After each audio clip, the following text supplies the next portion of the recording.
This video is going to be on serious topics. I'm going to be talking about existential depression stemming from being a former gifted child. So if you don't want to watch that, don't continue on. What up, bro cards? I've always liked my YouTube channel and my videos to really reflect what I'm going through and what I'm dealing with. So when you see me having a lot of fun doing stuff, that's because in my life I'm having a lot of fun doing cool stuff. When I make a video like this, I'm kind of reflecting that this is what I'm going through currently. As a little context, when I was in elementary school, I remember taking tests and I was placed in a gifted, high ability elementary school. From a young age, I knew I was gifted just from all these tests and things, people telling me that I was gifted. And I've never been one to want to be annoying and be oh yeah, I'm smarter than most people or whatever. But from a young age, I was placed in gifted magnet schools. I was told I was gifted, and this is just something I grew up with. All through my life, I've kind of dealt with this dread, this depression kind of. I've always overthought things. I've always tried to rationalize everything. It's been tough because I never was really able to relate with anyone else on stuff like this. It's kind of just something I had to go through alone all the time.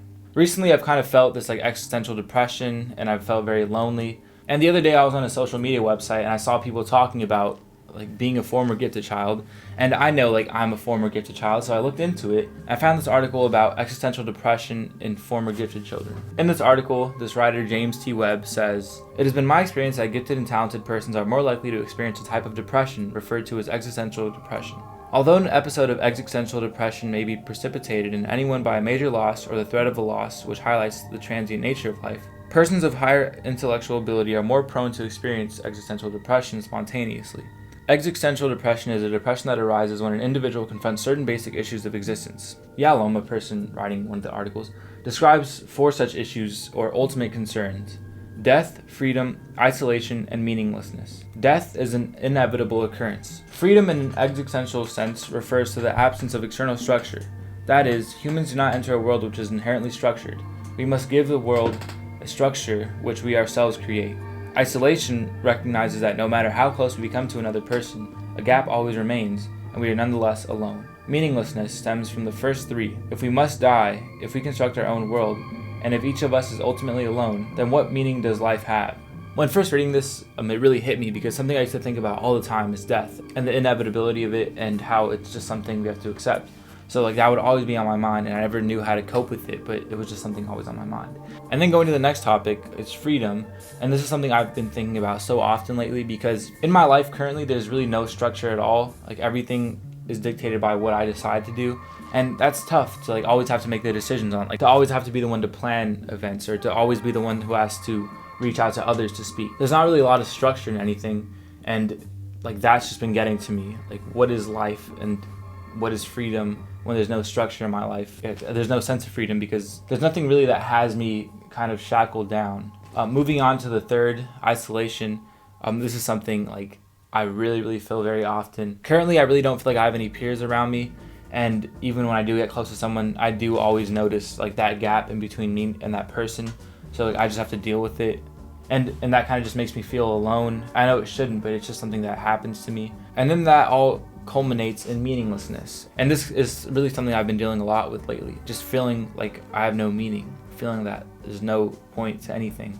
Because I can't be close to people. I don't really have people around me. I don't have a structure in life. And we're all going to end up dying anyways. So what's the point of anything? It's been rough. So in my life, I've always kind of dealt with this, and it's always been kind of tough. But I will say, the times where I did have a direct distraction, a friend or plan or something going on, I've been pretty happy. The article goes on to ask, why should such existential concerns occur disproportionately among gifted persons? And then it answers saying, partially, it is because substantial thought and reflection must occur to even consider such notions, rather than simply focusing on superficial day-to-day aspects of life. And I think this has kind of pushed me away from other people because I'll be going through all these things in my mind and no one else seems to be going through them, or even if they do, they don't reach out and talk to other people about them. So I'm just kind of in my own world, no one else cares, no one else deals with this. Why am I dealing with this? Why can't I just be normal and focus on the day-to-day life stuff? Why do I have to be so focused, have so much of my attention put on these things that shouldn't really matter? As I'm filming this video, I'm realizing that there's really no point in even filming this because the overall point is that as a former gifted child, it's kind of hard dealing with all this stuff. It's kind of hard dealing with all this thought and having to deal with all these different aspects. The 4 main focuses being death, freedom, isolation, and meaninglessness. It's tough, like just dealing with all of this, and I feel like what comes from having to think about these things really gets in the way of me wanting to make content.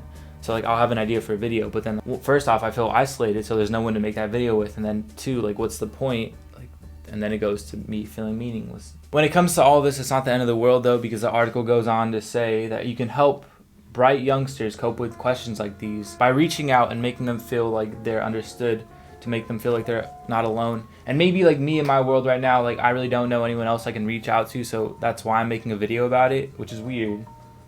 Anyways, the article continues on to talk about why relationships are so important to gifted children as they grow up, which is crazy because I really don't feel like I have a lot of close relationships, like even with my parents, which is bad. But the article also goes on to say that a way to break this isolation is through touch, which is also funny because I don't really have anyone around me that gives me hugs, or like this is me just complaining about being alone and having to deal with thoughts like these. But I really, like, I think about this all the time and I really don't have any other outlet for it. So I hope me uploading this onto YouTube isn't too annoying or whatever. To wrap this all up, I feel like this is just like something I'm going through right now, and it'll be like gone like the next week or so. I just really felt the urge to make a video about this and talk about this thing that I'm really going through that's really affecting my mindset, which is kind of holding me back from making new content. I also hope that if maybe this is something you're dealing with, that like hearing me talk about it can help you maybe. Maybe like if you're dealing with this stuff, seeing a YouTuber talk about it will make you feel not as alone in all of it. But overall, yeah, it's tough, it's hard. But yeah, that's it for this video. I should be back with like fun content later on. That's it for this video. Thank you for watching. Leave a comment down below if like you were able to relate to any of this, or even if you have any thoughts on any of it.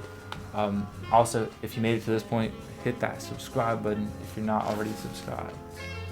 Okay.